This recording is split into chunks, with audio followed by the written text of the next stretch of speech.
નમસ્કાર, આપ જોઈ રહ્યા છો નેશન પ્લસ ન્યૂઝ. હું છું આપની સાથે હેતુ વગર. સૌપ્રથમ જોઈએ આજની ટોપ 10 ન્યૂઝ. છોટાઉદેપુર નગરપાલિકાની ચૂંટણીને લઈ પોલીસ પ્રશાસન એલર્ટ. જિલ્લા પોલીસ અધિક્ષક દ્વારા નગરના તમામ બૂથોનું નિરીક્ષણ કરાયું છે. નગરપાલિકાના દરેક વોર્ડમાં આવેલ મતદાન મથકોને જિલ્લા પોલીસ અધિક્ષક ઇમ્તિયાઝ શેખ દ્વારા નિરીક્ષણ કરવામાં આવ્યું.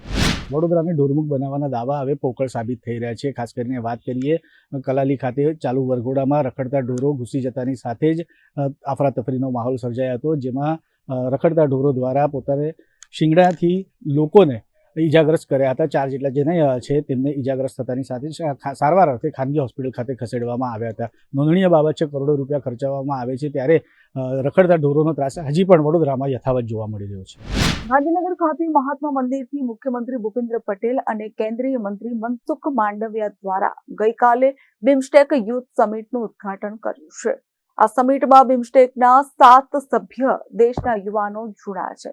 બિમસ્ટેકના 7 સભ્ય દેશના યુવાનો દ્વારા નો ડ્રગ્સ અને ફિટ ઇન્ડિયાના સ્લોગન સાથે એક સાયકલ રેલીનું આયોજન કરવામાં આવ્યું. ભૂતરી વિસ્તારમાં અકસ્માત સર્જાયો હતો. પૂરપાટ ઝડપે આવેલી કારે ડ્રાઈવરને સ્ટીયરિંગ પર કાબુ ગુમાવતાની સાથે જ કાર વીજ પોલ સાથે અથડાતા મોટો અકસ્માત સર્જતા થઈ ગયું હતું.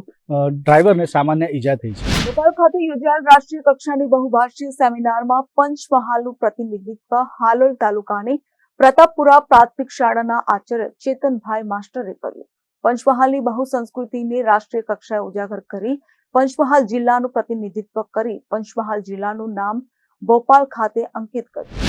ગાંધીનગર ખાતે વુમન્સ બોક્સ ક્રિકેટનું આયોજન કરવામાં આવ્યું હતું, જેમાં ગતરોજ વડોદરા મહિલા ટીમની સેમીફાઇનલ અમદાવાદની મહિલા ટીમ સાથે કરવામાં આવી, જેમાં વડોદરાની મહિલા ટીમે વિજય મેળવતાની સાથે જ ગાંધીનગરની મહિલા ટીમ સાથે ફાઇનલ મેચ રમવામાં આવી હતી. ફાઇનલ મેચ પણ વડોદરાની મહિલા ટીમ દ્વારા જીતવામાં આવી છે, જેમાં મેન ઓફ ધી મેચ તરીકે વડોદરાના મ્યુનિસિપલ કાઉન્સિલર સંગીતા ચોકસી તેમજ બેસ્ટ બોલર તરીકે પારુલ પટેલને નામ જાહેર કરવામાં આવ્યા છે. છોટાઉદેપુરના પાવીજેતપુર ખાતે મુખ્યમંત્રી ગ્રામ સડક યોજના હેઠળ છોટાઉદેપુર લોકસભાના સાંસદ જશુભાઈ રાઠવા અને છોટાઉદેપુરના ધારાસભ્ય રાજેન્દ્રસિંહ રાઠવાના હસ્તે રોડ અને સ્લેબ ડ્રેનનું ખાતમુહૂર્ત કરવામાં આવ્યું, જેમાં રૂપિયા 1.80 કરોડનું રોડ અને સ્લેબ ડ્રેનનું ખાતમુહૂર્ત કરવામાં આવ્યું. અકોટા વિસ્તારમાં આવેલી વિવંડા હોટલના નજીક કોલ્ડ્રિંક ભરેલો ટ્રક હતો, એનું પૈડું જે છે તે ખૂંપી જતા તેનામાં ભૂવો પડ્યો હતો. ભૂવાના પડવાના કારણે અનેકો તર્ક વિતર્કો સર્જાયા છે. કરોડો રૂપિયા આ વિસ્તારમાં ખર્ચવામાં આવે છે. ખાસ કરીને ભૂવાની વાત કરીએ તો 15 થી 16 જેટલા ભૂવાઓ અત્યાર સુધી પડી ગયા છે અને કરોડો રૂપિયાનો ખર્ચો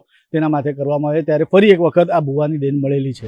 સાબરકાંઠાના તલોદ નગરપાલિકા ખાતે પાણી નહીં તો વોટ નહીં ના સૂત્રોચ્ચાર સાથેના બેનર લાગ્યા છે. વોર્ડ નંબર 4 માં બહિષ્કારના નારા લાગ્યા છે, સાથે જ બેનર લગાવવામાં આવ્યા છે. પાણી ન અપાતા સ્થાનિકો થયા છે નારાજ. 5 વર્ષોથી પાણીની રજૂઆત છતાં પરિણામ શૂન્ય, જેને લઈને તલોદ નગરપાલિકાના રહીશો નારાજ થયા છે. વડોદરાના સમાસાવલી રોડ પર અકસ્માત સર્જાયો હતો. પૂરપાટ ઝડપે આવેલી 4 વ્હીલરે ડિવાઈડર પર અથડાતાની સાથે જ 3 થી 4 ગુલાટ મારતા અકસ્માત સર્જાયો હતો. વાત કરીએ તો ડ્રાઈવરને સામાન્ય ઈજા પહોંચી છે. સદનસીબે ડ્રાઈવરનો આબાદ બચાવ પણ થવા પામ્યો છે. તો દર્શક મિત્રો, આ હતી આજની ટોપ 10 ન્યૂઝ. હવે પછીની ન્યૂઝ જોવા માટે અમારી નેશન પ્લસ ન્યૂઝની યુટ્યુબ ચેનલને સબસ્ક્રાઇબ કરો. નમસ્કાર.